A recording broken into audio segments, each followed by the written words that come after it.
Oke, Assalamualaikum warahmatullahi wabarakatuh. Selamat berjumpa lagi dengan saya, Pak Guru Mutahiri. Kali ini kita akan belajar IPAS, Ilmu Pengetahuan Alam dan Sosial, tentunya untuk anak-anak SD atau MI kelas 4. Semoga pelajaran kita hari ini bermanfaat dan dapat diserap oleh kalian semua. Mari sebelum kita pelajari, kita sama-sama berdoa, semoga pembelajaran kali ini dapat dipelajari dengan baik oleh kalian selaku siswa-siswi kelas 4.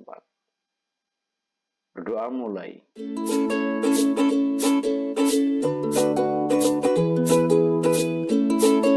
Oke, sekarang yang B, wujud benda. Wujud benda adalah rupa atau bentuk benda yang dapat kita rasakan, ya. Wujud benda itu banyak sekali. Yang tadi kita bicarakan ada benda padat, ada benda cair. Ya, kita juga sering melihat benda padat kan, ada kayu, ada batu, ada rumah. Termasuk kamu sendiri kan benda padat ya. Kemudian benda cair ada air, ada sirup, ada es dan lain sebagainya. Itu benda cair. Kalau benda gas ya kita rasakan, mungkin hawanya panas atau aura bisa dirasakan rasanya kok panas. Ketika mau hujan itu kalau bahasa Jawanya ngelegep ya. Gitu. Jadi bisa kita lihat dan bisa kita rasakan, itu namanya wujud benda.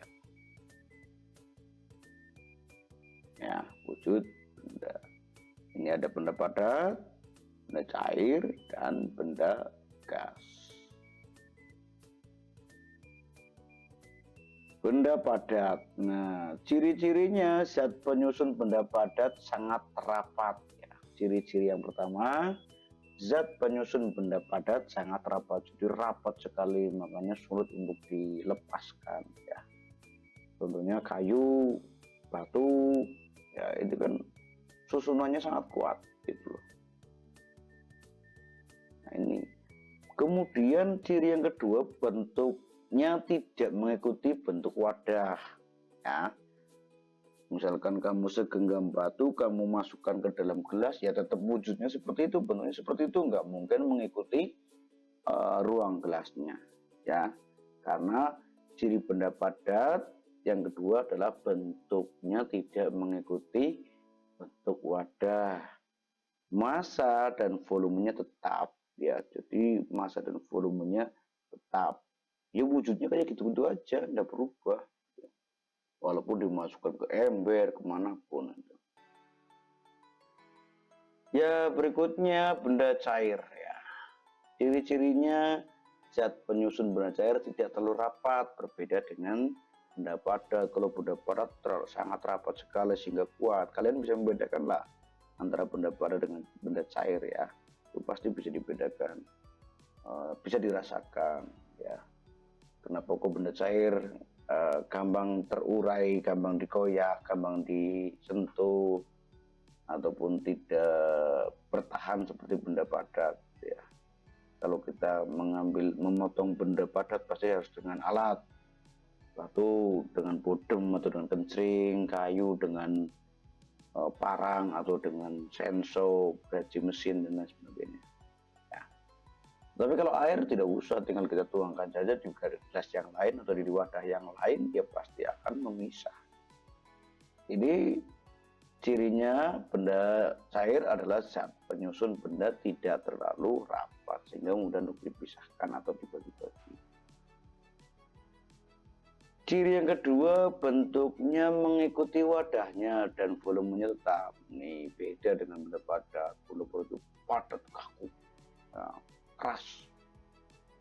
Jadi tidak bisa mengikuti wadah. Tetapi kalau benda cair mengikuti bentuknya, mengikuti wadahnya, ditaruh di ember, bentuknya kayak apa yang mengikuti ember. Tapi volumenya tetap tidak berubah. Ya, volumenya tetap tidak berubah. Misalkan 10 liter ya 10 liter saja, bahkan naik tidak akan turun, tapi tetap wujudnya atau bentuknya mengikuti wadah. Silakan dicoba deh, ambil satu air, taruh di ember, Ya jumlahnya segitu, asalkan jangan sampai tumpah itu ya. Di ember dipindahkan lagi ke gelas, gelas itu yang besar, misalkan taruh lagi di tempat yang lain, pasti mengikuti bentuk wadahnya. Coba ya. Oke, siapa yang pernah mencoba memindahkan air? Silakan tulis di kolom komentar. Saya Pak, itu memindahkan air dari mana ke mana? Itu. Apa dari gelas ke mulut? Oke, yang ketiga benda gas ya, benda gas. Ini apa ini? Pernah lihat nggak?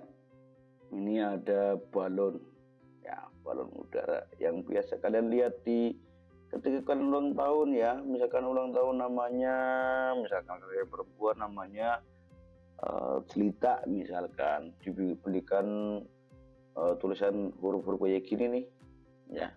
Atau yang juga bisa kalian lihat di para pedagang-pedagang itu yang gambar mobil, ada ibu ngupin, ataupun apa yang bisa diterbangkan itu yang ada talinya biasanya 10 ribuan itu ya. Itu di dalamnya adalah benda gas, ya di dalamnya adalah gas ya. Kita nggak akan tidak membahas ini wujudnya apa, tetapi kita membahas isi dari dalam benda itu. Bentuk mengikuti bentuk ruang dan volume ya, di dalam bentuk ini gas ini ketika dimasukkan ke benda plastik kayak gini ataupun balon seperti ini ya mengikuti, nggak akan melawan, nggak, malah bagus mengikuti ruang ya. Jadi hampir sama seperti air ya, hampir sama seperti air ya, volumenya tetap ini sama ya. Yang membedakan apa? Zat penyusun benda gas jaraknya berjauhan. Kalau benda padat itu padat sekali, kemudian benda cair itu renggang, tapi kalau gas itu zat penyusunnya sangat berjauhan, ya. Sehingga apa? Bedanya air dengan gas, air nggak bisa diterbangkan. Kamu ngasih balon dikasih air di dalamnya, nggak bisa diterbangkan karena cuman renggang zat penyusunnya.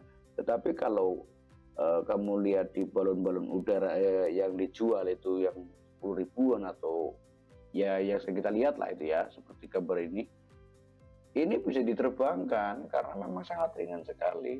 Jadi volumenya itu apa namanya, penyusunan benda gas zat penyusunnya itu jaraknya sangat jauh sehingga bisa diterbangkan gitu ya.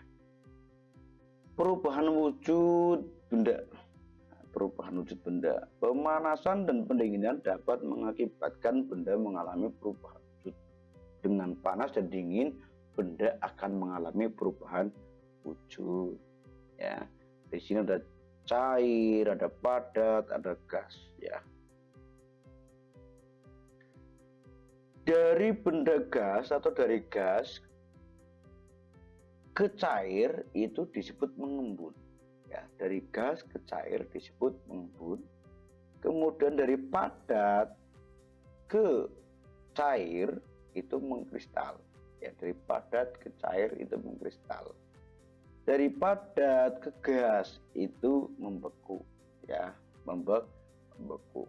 Karena apa? Kenapa ini terjadi? Karena ini baik mengembun, mengkristal, membeku, ini adalah melepaskan kalor ya. Tahu kalor?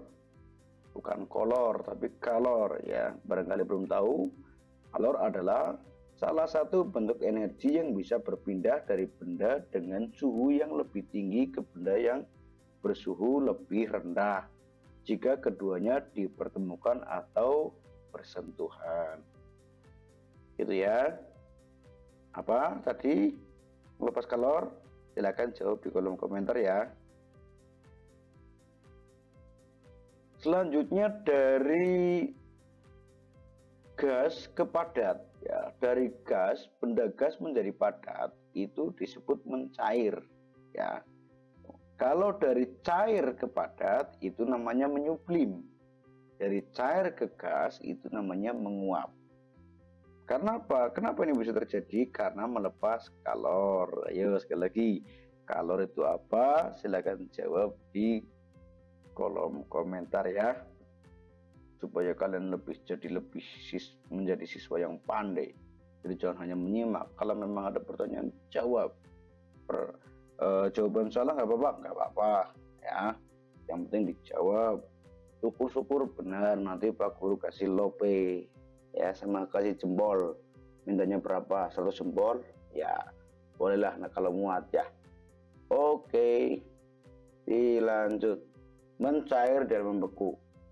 Mencair dan membeku. Ini gambar apa ini? Es ya.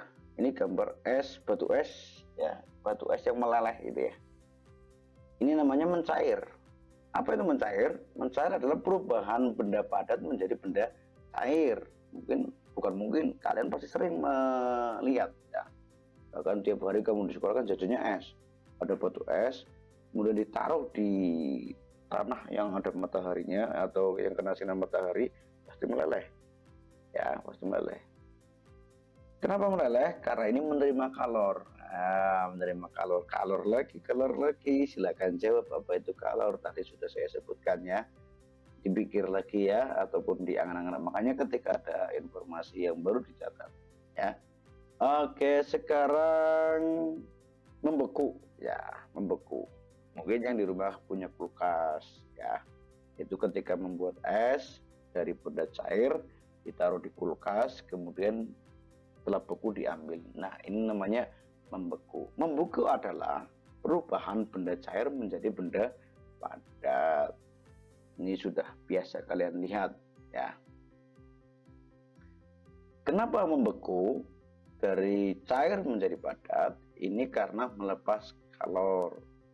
Pertanyaan keberapa ini? Apa itu kalor? Silakan menjawab. Nanti Pak Guru kasih bonus ya. Kasih bonus. Apa bonusnya? Nanti surprise, kejutan ya. Oke, yang berikutnya menguap dan mengembun. Menguap. Nah, kalian sering melihat menguap ya, kalian memasak air di rumah itu ada uapnya ya. Apa itu menguap? Menguap adalah perubahan benda cair menjadi gas. Kalian bisa coba praktekkan di rumah ketika memasak air ya. Itu namanya menguap. Yang pernah masak air cung untuk bikin kopi ayahnya atau bikin kopi saudaranya cung, atau pernah yang minimal masak air buat air minum sehari-hari, silakan sebutkan nama kamu di kolom komentar. Pak, saya sering, atau saya pernah, atau saya selalu memasak air gitu ya. Silakan. Saya tunggu jawaban kamu, komentar kamu ya. Siapa yang pernah memasak air? Ini menerima kalor ya.